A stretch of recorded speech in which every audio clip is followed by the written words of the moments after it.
Right,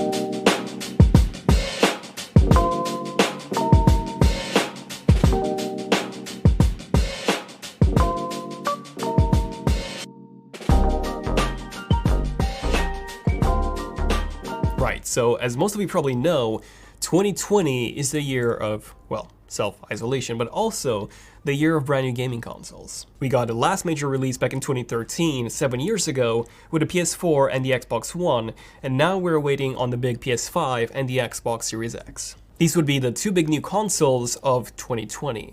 But then we also have Nintendo as the third player in the console gaming industry. Some of you might say that Nintendo's not really a player because performance-wise, the Nintendo Switch is far behind the PS4 and the Xbox One, not even to mention the PS4 Pro and the Xbox One X. And while this is indeed true, you cannot argue with the fact that the Switch has now outsold the Xbox One console, making the Switch the second best-selling console out right now, right after the PS4. So, the demand is definitely there, the interest from the gaming and even casual gaming community is also there, which makes me think. The Switch, this one, came out in 2017, 3 years ago, so while it is still technically in the middle of its life cycle, it is significantly underpowered when compared to even the PS4 and the Xbox One. And we've seen a ton of leaks that Nintendo is actually working on a Switch Pro. So yeah, here's everything we know at the moment about the Switch Pro, and why I think this could be the PS5 and the Xbox Series X killer, and I'll explain why. Okay, so I'm gonna be honest, when the Nintendo Switch came out, I wasn't a fan at all. I really did like the idea of having a console that can be used in so many ways, from handheld to tabletop to having it connected to a TV, but I was not a fan of how underpowered this thing was. I kept comparing the graphics on the Switch to the ones on the PS4 and the Xbox One in third-party games, and yes, there is just no comparison. Fortnite, Witcher 3, while still playable on the Switch, they look significantly worse than on the PS4 and the Xbox One, reason why I was never really a fan, so I didn't get one. But then in late 2019, Apple launched Apple Arcade, which I signed up for the free trial for a month on my iPad. And when I was on the road and I was traveling, I gave it a shot, and it was good, it was pretty good, but the problem was that it was lacking any big AAA games, which made me think, what if I actually gave the Switch a try?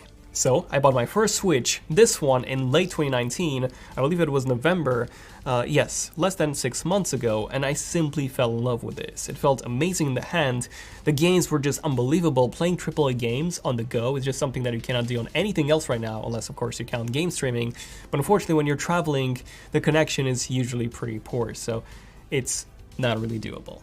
But what sold me right away were the first-party games. Link's Awakening, Pokemon Sword, Super Mario Odyssey, Animal Crossing, these were some of the best games I've ever played, and the fact that I could play these on the go, as well as on my TV, on the exact same device was absolutely outstanding. And the Switch has actually now become my favorite console ever. And we've seen a lot of leaks and rumors on Nintendo's upcoming Switch 2, or Switch Pro console. Nintendo has actually released two brand new consoles in 2019, one of them being a newer model of the original Switch, the one that I have right here. This is the second generation, with significantly improved battery life, while the other being the Nintendo Switch Lite, a brand new Switch, which was specifically designed for handheld play and does not support TV output at all. So it is pretty safe to assume that the next Switch would have some resemblance to the Switch Lite in terms of its design, and this is how we modeled our very own of the concept of the Nintendo Switch Pro, or Nintendo Switch 2. We thinned out the bezels considerably, to the point where they're even thinner than on the Switch Lite. The Switch Lite already had much thinner bezels when compared to the original Switch. So, we modeled ours with a 7.3-inch display, up from the current 6.2-inch panel, but we kept the exact same form factor, the exact same thickness, the exact same height, the exact same width, just with thinner bezels and a larger display, thanks to that. Now, the current Switch has a plastic display, which is very easily scratchable. It's an LCD display, and the color reproduction is quite poor, so we've actually equipped ours with an OLED display, similar to what mid-range, even mid-range smartphones have today. We have a glass panel, which would be perfectly suitable for the Switch Pro. Now, the reason why this might be called a Switch Pro rather than a Switch 2 is because rather than this being the next generation Switch, it will be a spec bump to the current model, similar to what Sony and Microsoft has done with the PS4 Pro, and the Xbox One X. It will have a higher price point, but it will offer more premium features that a current Switch isn't able to offer, such as higher frame rates and especially a higher resolution for games. We have seen reports that Nintendo is finally considering releasing a Switch with 4K output support, something that the PS4 Pro introduced back in 2016, 4 years ago. This also implies that we would very likely get a bump in the handheld resolution as well from 720p to at least 1080p.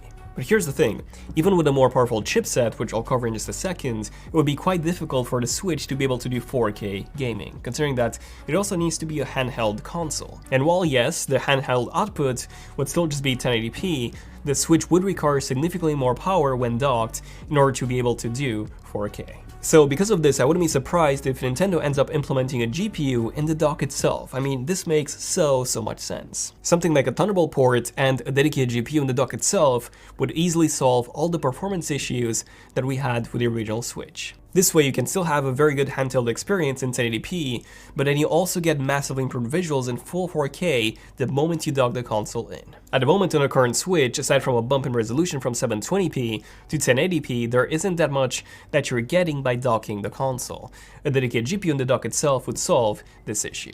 Now, speaking of the actual specs, we've seen reports that Nintendo and Nvidia are actually working together in order to develop the new CPU and GPU for the next generation Switch. As you probably know, the current Switches, they both use Nvidia's Tegra X1 processor, which is an extremely weak SoC, or system on a chip, which contains both the CPU and the GPU. It was developed in 2015, 5 years ago, originally for the Nvidia Shield TV Smart Box, which in 2019 actually got upgraded to the new Tegra X1 Plus chip. The X1 Plus is about 25% more powerful than the original X1 from 2015.